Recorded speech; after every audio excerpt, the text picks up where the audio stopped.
পার্বত্য চট্টগ্রামে আমরা দেখলাম, যেখানে এই যে ধর্ষণের কথা বলে বাংলাদেশের পুরো মানে কি অদ্ভুত ব্যাপার, পার্বত্য চট্টগ্রামে একটা পাতা খসে পড়ার আগেই শাহবাগে এসে বলা শুরু হয়ে যাবে সেখান থেকে সেনাদেরকে সরাইতে হবে। কেন পার্বত্য চট্টগ্রাম থেকে সেনাদেরকে সরাইতে? তাহলে তোমাদের দাদাবাবু দিল্লির দিয়ে পার্বত্য চট্টগ্রাম দখল করাইতে সুবিধা হয়, এই জন্যই কি তোমরা বলতে থাকো। একই অবস্থা দেখেন নর্থ বিশ্ববিদ্যালয়ের মতো একটা জায়গায় একজন শিক্ষার্থী যেই অবমাননাটা করলো, আমি অবাক হই। আমরা মাঝে মধ্যে বলি যে আমাদের এখানে ধর্মপ্রাণ মুসলমান মাঝে মধ্যে অনেক কিছু বোঝে না, মাঝে মধ্যে তারা অনেক কঠিন ভাষার কথা বলে ফেলে, কিন্তু আমি অবাক হই এইরকম জঘন্যতম কাজ করবার পর বাংলাদেশে আলেম সমাজের পক্ষ থেকে, ধর্মপ্রাণ মানুষদের পক্ষ থেকে যে রিঅ্যাকশন হওয়ার কথা ছিল তারা তার কিছুই করেন নাই, তারা সংযমের পরিচয় দিয়েছেন। এবং দেখেন ইনকিলাব মঞ্চের অবস্থাটা কি কঠিন। আমরা প্রত্যেকটা এইরকম বিপদে আগে আমাদের ধর্মপ্রাণ মুসলমানদের হাতে পায়ে ধরে বলি, ভাই প্লিজ, আলিফ ভাইকে যখন হত্যা করা হয়েছে প্লিজ বলেছি আল্লাহর ওয়াস্তে আপনারা সংযত থাকেন। এইরকম প্রত্যেকটা ঘটনায় বাংলাদেশের মুসলমানদেরকে আমরা সংযত থাকতে বলি। আপনারা বলেন এইরকম সংযত থাকতে থাকতে কোনো একদিন যে তার ধৈর্যের বাঁধ ভেঙে যাবে না, তার নিশ্চয়তা কে দিবে? আমাদের কেউ তো কয়দিন পরে মানুষ বিশ্বাস করতে শুরু করবে না। এখন অনেকে বলে থাকেন ধৈর্য ধরা কি শুধু এখানে বাংলা মুসলমানদেরই কাজ, তাদেরই সমস্ত দায়? আপনাদেরকে একটা উত্তর দিই ভাইরা, হ্যাঁ, এই বাংলাদেশের স্বাধীনতা সার্বভৌমত্ব টিকিয়ে রাখা, এখানে ইসলাম ইনসাফ দ্বীন থাকবে কি থাকবে না, এর সাথে বাংলাদেশের স্বাধীনতা সার্বভৌমত্ব সরাসরি প্রশ্ন জড়িত।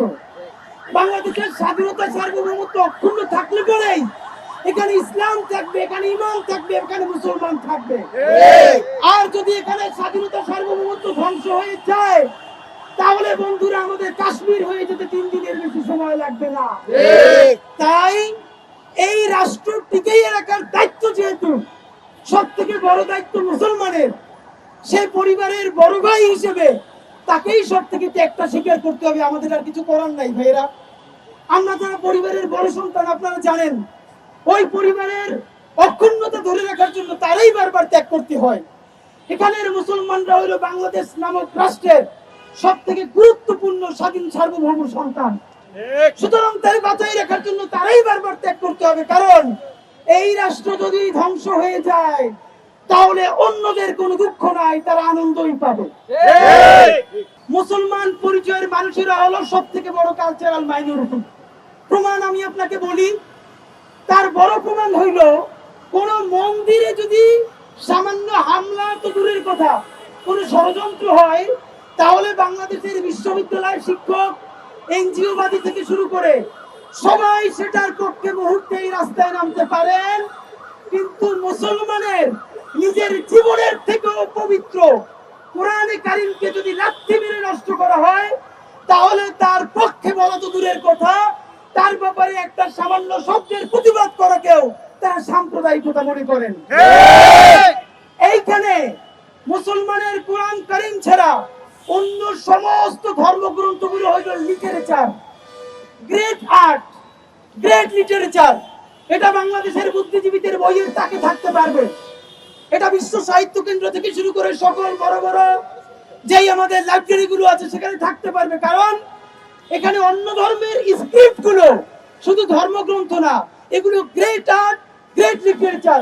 কিন্তু কোরআন শরীফ এটা হইল শুধু একটা ধর্মগ্রন্থ, এইটা কোনোভাবে গ্রেট আর্টও না, লিটারেচারও না, এটাকে বইয়ের তাকেও রাখা যাবে না, এবং এটা নিয়ে কথা বললেও বুদ্ধিজীবীতে থাকবে না।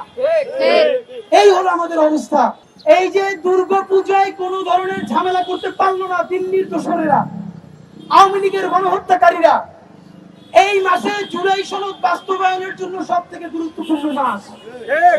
দিল্লির দোসর, দাবিদার এবং লীগের গণহত্যাকারীরা চাচ্ছে যে কোনো ধরনের সাম্প্রদায়িক উস্কানি দিয়ে হোক অথবা অশান্তি তৈরি করে হোক বাংলাদেশে অতি দ্রুত একটা সহিংস পরিস্থিতি তারা ঘটাতে চায়, যার মাধ্যমে জুলাই সনদকে ব্যাহত করে বাংলাদেশের স্থিতিশীলতা নষ্ট করে দেওয়া যায়। এর চূড়ান্ত প্রমাণ তারা পার্বত্য চট্টগ্রামে চেষ্টা করেছিল।